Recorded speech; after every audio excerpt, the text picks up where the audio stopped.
the question is, why is accountability and control so important in the school systems? I don't know if I really believe or like the word control, but I do understand accountability.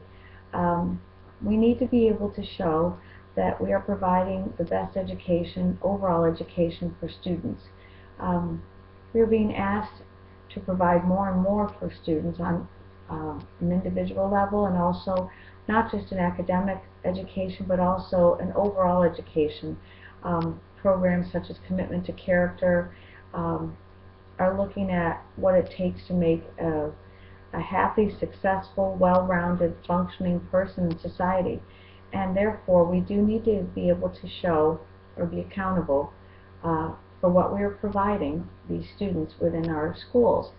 I believe that there's a great deal of bureaucracy that doesn't function well in the classroom level, and that's something that I believe needs to be looked at,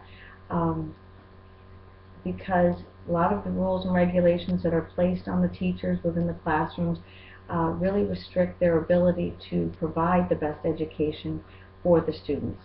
The introduction of the Common Core Standards this year,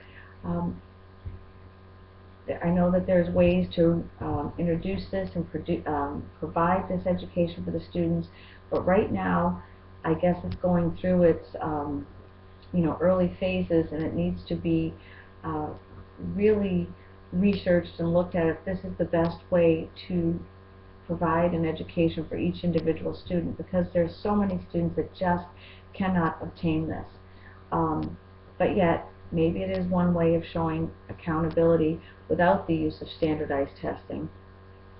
I think as overall as a system too, that possibly we need to be more concerned with the individual neighborhoods and the individuals within our schools, because there's often great variations of what is needed in individual areas, and I often do believe that the principals at these schools are very much constrained to what they can do and provide because of rules and regulations that have been set or have come down, as they say, from a top-down or a top-heavy administration.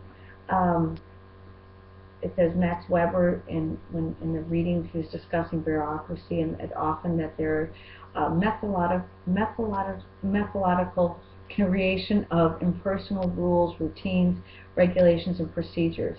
Sometimes it does appear that there are rules and regulations that are just in place because they always have been.